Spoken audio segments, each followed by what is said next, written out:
I want the tinting bro.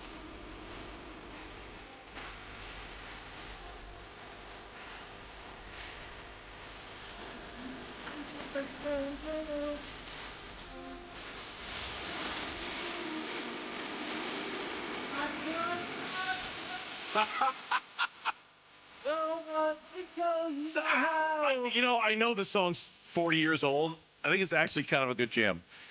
It's a terrific song. Lauren hates it. Mitch, what do you think? Lauren hates it. It's one of those stand-in point moments.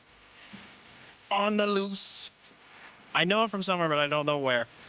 It's Great song. I don't remember how this came up earlier in the show, but kudos to you guys for finding it. You were Saga. saying something about On the Loose. I was, and so we came I up was with like, this song. Saga On the Lauren, Loose. not a fan, Lauren? No. Okay, Lauren's not a fan. My wife said the thing to me today. She was like, if you want to feel really old today, Jake Ryan turns 65 this year, in case you haven't felt betrayed enough by 2025.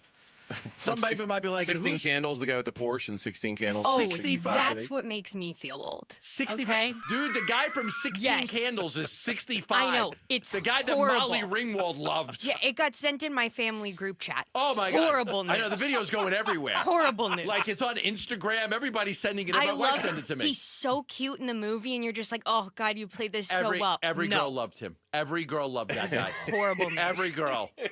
Like you could be dating a girl. She's like, I would leave you for Jake Ryan. There's not a girl in that era that wouldn't have left their boyfriend for that guy. Okay. And that is a video going out like that dude turned 65 this year. I didn't know Lauren was going to be so passionate about that. That's great. Oh, John Hughes movies, I will. That's your wheelhouse. I'll Okay, throw good. down So about you that. liked that guy too? Yeah. Yeah. So every girl did. There's not a girl that didn't like that Pretty guy. much, pretty He'll be much. 65. All right. Let's see what he looks like now.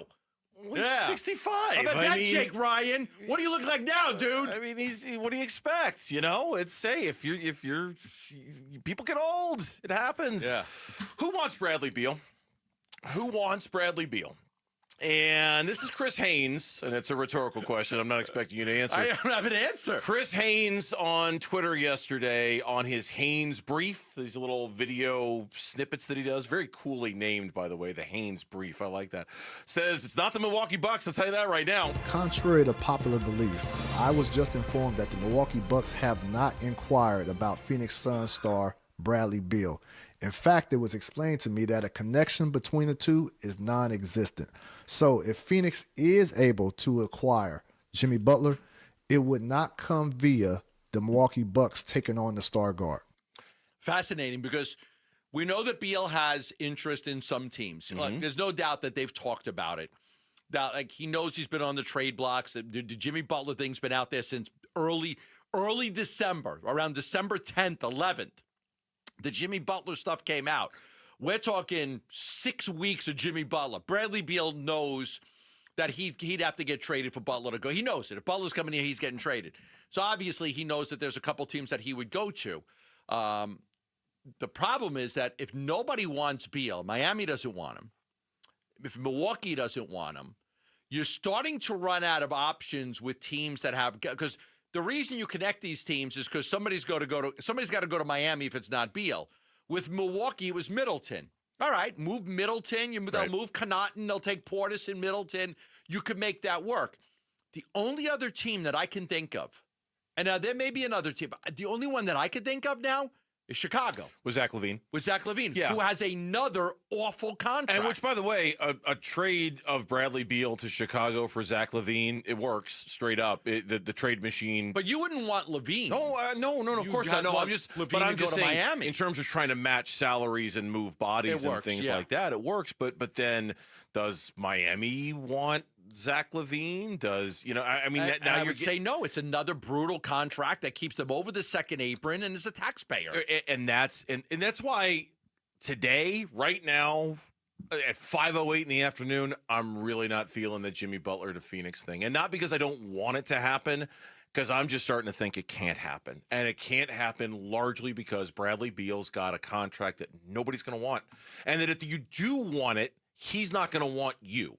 And because he's only the second player in the NBA with a full no trade clause, LeBron James is the other, he's got the ability to say, no, I don't want to go to Detroit. I don't want to go to Charlotte. I don't want to go to New Orleans. I don't, fill in the blank, whatever. I'm just throwing names out there. because he's got the ability to say no, and because so many teams are going to rule him out anyway because of that awful contract. If you can't move Bradley Beal, you can't get Jimmy Butler. And it feels like today, and I really got the vibe, honestly, from you last night on Twitter when I was watching the game, and then this morning I said, no, you don't need to apologize. It's fine. But seeing some of your tweets really kind of gave off this almost hopelessness of trading Bradley Beal. Like, just no one's going to want him. And that contract is just too much. And so if you get to that point, trade deadline's less than 2 weeks away. It's 1:00 in the afternoon, 2 weeks from right now. If you get to that point where no one wants Bradley Beal, then I think two things happen. Number one, you have to figure out how to improve your roster that doesn't involve trading Bradley Beal. Yes. So now it's a Nurkic trade, and now it's adding first-round picks to Nurkic to see what that brings you back. And then number two, you're going to have to figure out a way to make this Bradley Beal thing work. You're going to have to figure out a way to be the best version of yourself with Bradley Beal, because it just feels like when you took on that contract a year and a half ago, you knew what you were getting into. This is the bed that you made, and now you got to figure out the best way to line it. Their options were limited. They could have got Jordan Poole from Golden State. They were moving on. They were going to move on from Chris Paul. Yeah, I mean, we haven't ever discussed this. Would they have been better just keeping Chris? I don't know. We could definitely discuss that at some point. But moving on from Chris, they were able to get Bradley Beal. He was younger than Paul, and you were hoping that he would come in here and it would fit in. Bradley Beal's not a bad basketball player. No, of course He's not. actually a good basketball player. It's just a bad fit. It's the contract. And it's a bad fit. It's a bad fit. He doesn't get to be him. It's two shooting guards, and Devin Booker's going to be the better shooting guard of the two. And it's a horrible contract. And it's a horrible and the no trade clause it's a killer. I mean, it really is. It's just no, I don't want to go there. No, now at some point, you've brought this up in the past. You know, is it just too uncomfortable for him to be here and he decides he needs to leave anyway? Even if he reaches that point, there still has to be a team that wants him and is willing to take on that contract. And it's just, if Milwaukee's not interested, if we hear a report, and I'm not saying we have, I'm just saying if we do, that Chicago's not interested, now you're really starting, where could he go? The paths are really narrow. I spoke with some NBA executives last night, and they would tell me, look, nobody really wants Bradley Beal. Like, they don't want Beal. It's like it would have to be a plethora of assets to get them to take him. Yeah. Not that they want him. Like, whatever team would end up with Beal, they don't really want Beal. They want whatever assets they can get. So if you're giving them 3 first-round picks, 4 first-round picks, young players, that's what they want. They don't want Beal. They would want the assets. And maybe this is the reason why the report from Mark, and I'll play you the cut from Mark Spears when we come back on the other side of the break. But Mark Spears of ESPN today said, hey, the latest I'm hearing, Jimmy Butler will go anywhere but Memphis. He just wants out of Miami. Maybe he's gotten wind of the fact, hey, it's just not going to happen in Phoenix. It can't happen in Phoenix because of the Bradley Beal contract. Real quick, before we take a break, I wanted to pass this along because our buddy Bobby Marks was suggested a trade today on ESPN.com. And again, it's one of those you're not going to love. It's the Suns getting Jimmy Butler along with DeLon Wright. Ryan Dunn heads on his way out. The 2029 pick heads on its way out. Oh, no. Bradley Beal heads on its way out. The 2020. So it's 2 of your first-round picks that you just acquired, Ryan Dunn and Bradley Beal for Jimmy Butler and DeLon Wright. And again, it's just like you said a second ago, assets on top of assets to convince. So now you're to take throwing Bradley in Beal. not only all the picks, you're throwing in Ryan Dunn as well. 2 of the 3 picks and Ryan Dunn. 2 of the 3 picks and Ryan Dunn. I'd to rather make it throw work. in the 3 picks and keep Ryan Dunn. Yeah. I know what I have in him. So when we come back on the Burns and Gambo show, the Suns have all these draft picks. Is there a world in which they just keep them, or are they gone? That's next on Burns and Gambo. Suns up. Suns up. Suns win it. Final score tonight in Brooklyn, 108-84. Phoenix improves to 22-21 on the season and finishes this 5-game road trip with 3 wins and 2 losses. Back home Saturday night to host the Washington Wizards. We're talking Suns victory, Jimmy Butler, and more on Arizona Sports 98.7 and the Arizona Sports app. Love telling you about Christian Brothers AC, Plumbing, and Electric. And if you are looking for a company that can help you with all of those needs, they've been servicing the Valley since 1976. They've got big savings right now on a new AC unit. You can save up to $2,500 off a new AC unit. They carry all the major brands like Trane, Goodman, Bryant. They offer 18 months of interest-free financing, no prepayment penalties. That's a big thing. 18 months of interest-free financing, no prepayment penalties. They could replace most units the same day. So if you feel like, hey, we're going to need a new AC unit, why not save a lot of money right now when you deal with Christian Brothers AC, Plumbing, and Electric? They'll do a great job for you. All you have to do is give them a call at 602-222-3535. That's 602-222-3535, or go to cbrothers.com. Looking to tackle home improvements or a big move? Waste Connections has you covered. Say goodbye to junk piles or renting a truck to haul your trash. Their roll-off rentals provide convenient, top-notch service at an unbeatable price. Waste Connections of Arizona. We want your trash. I fall in love with you more every single morning. Babe, you're my favorite. My heart belongs to you. At Shane Company, our fine jewelry says it all without saying a word. This Valentine's Day, give a gift they'll love. We have pieces you can personalize or classic gifts that are ready to go. Shop our collection of meaningful gifts, like necklaces engraved with flowers and a message of love. Or give timeless diamond studs or a stylish 14-karat gold chain. We have so many romantic gifts, no matter your budget. Just call us Cupid. Shane Company, your friend and jeweler. Febreze. So my home is also my office. And before I can focus, every room's gotta be clean. That means tidying up, then spraying my Febreze Air Mist. Ooh, that's fresh. Febreze Air Mist scents are all high quality. They fight any weird funk, and they give my air an instant boost of freshness. So not only does my home smell good, I feel good too. After I Febreze, it's time to start my day. Breathe happy, Febreze, la la la la la. Tired of hearing scary radio ads about the IRS? Tax Relief Advocates is different. TRA is here to tell you that if you owe money to the IRS, whether it's $5,000 or $500,000, we have a solution. TRA can eliminate or reduce what you owe to the IRS with zero risk to you. We have over 1,000 5-star reviews on Google and an A+ with a BBB. End your tax nightmare today by visiting TRA.com or call 800-583-6681. That's 800-583-6681. Hi, Dieter Dan here with Wayne from AMCO. Hey, Dan. So we're into the new year. W-2s are coming out, and it's tax time. Soon we'll be getting our tax return checks. Oh, I know what I'm going to spend mine on this year. Yeah? New traffic jammies. Perfect. Hey, don't forget about your car. You know, getting your taxes done can be complicated, but where to take your car when it needs repairs isn't. That's us at AMCO. Wayne, I know, but it can take up to like 8 weeks or more to get your tax check. If you need car repairs, should you just wait until you get the check? No, Dan, don't wait. Now's the best time of year to get all the things done that you've been meaning or wanting to get repaired on your car. Ah, so tax time is the best time. It sure is. And remember, AMCO has the Fix It Fast, Pay It Slow plan all year long. But at tax time, it really works good. You can get your car, truck, RV, hot rod, whatever you drive, all fixed up and drive away. And then pay for it when your tax check comes in. Wayne, that's awesome. I'll say we're AMCO. Google AMCO for your nearest location. That's AMCO, AA, MCO, transmissions, and a whole lot more. Hair Volume is the best-selling hair tablet in the world and one of many award-winning natural health products from New Nordic. Purchase at newnordicusa.com or CVS. That's new, NORDIC, USA.com or CVS.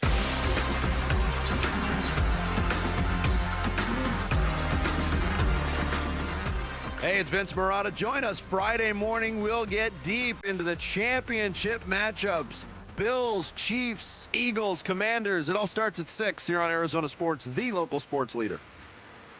So I played the cut from you from Chris Haynes. This is Mark Spears today on NBA Today, along with the other hosts and anchors, on how Jimmy Butler has decided ultimately he just wants out of Miami. I was told today from someone close to the situation that his wish list is just out of Miami.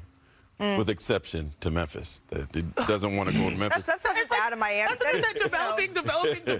Yeah, that's like when people say, "What do you want for your birthday?" Oh, anything. But here's my three-page list of the actual. But he does want to finish his career wherever he goes. That's the key. Oh, that's interesting. Okay. All right. I remember when he told me he wanted to finish his career in Miami. Well, that's not the case anymore. He doesn't want to finish his career in Miami, but wherever he does go, that's where he wants to end. Now, he might not be able to dictate that.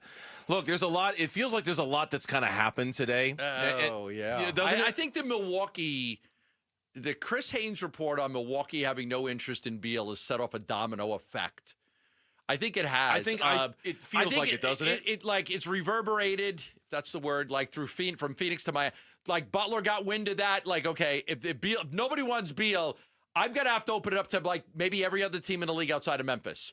Contrary to popular belief, I was just informed that the Milwaukee Bucks have not inquired about Phoenix Suns star Bradley Beal. In fact, it was explained to me that a connection between the two is non-existent.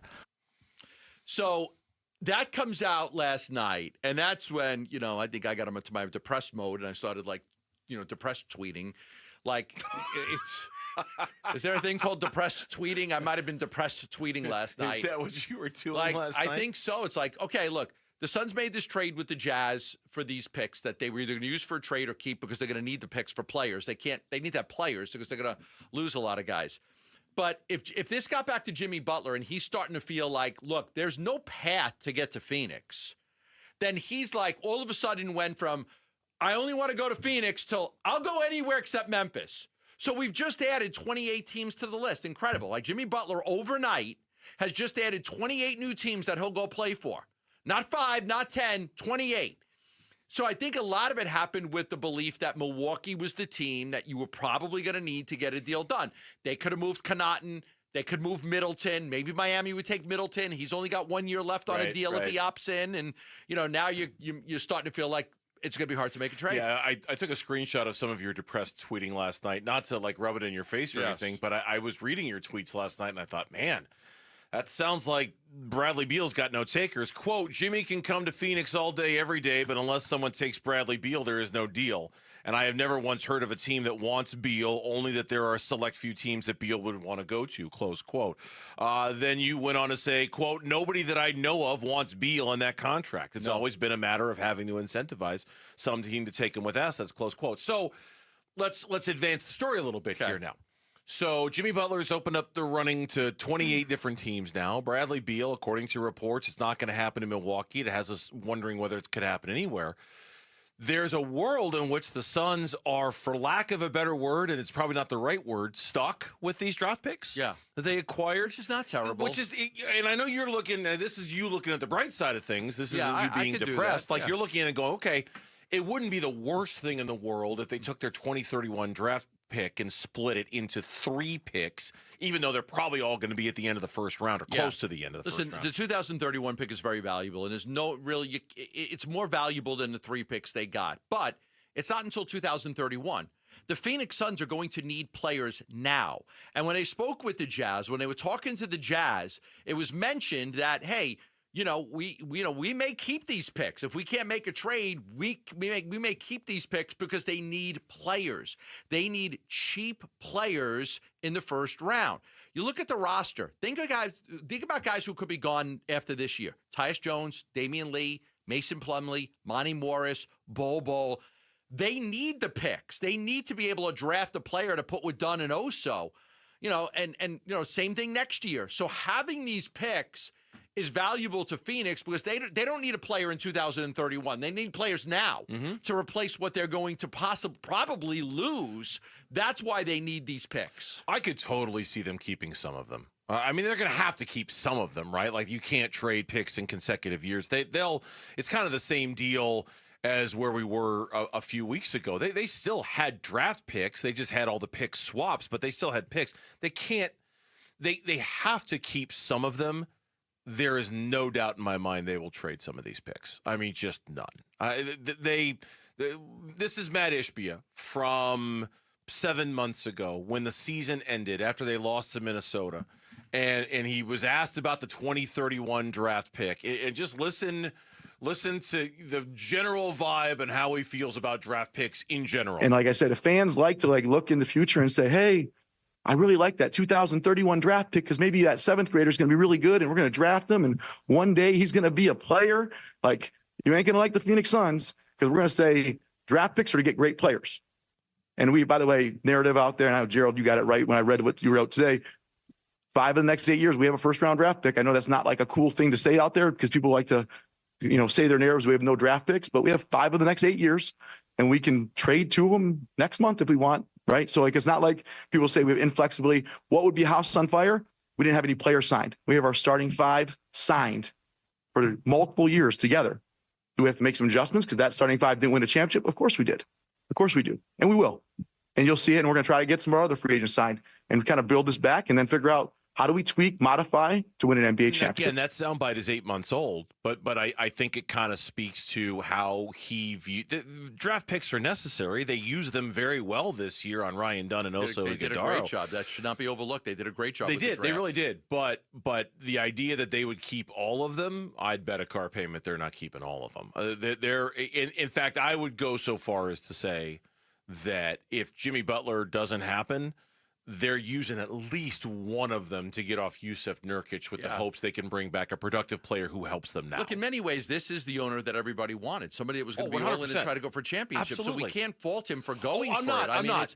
But, if you don't win, you are in this precarious situation that becomes very difficult to manage. So everybody loves the fact that they're totally willing to go for it and do whatever it takes to try to win right now. This franchise is starved for a championship. And we remember what it was like for 10 years from 2010 to 2020 when the Suns didn't win any basketball games for 10 years. Of course.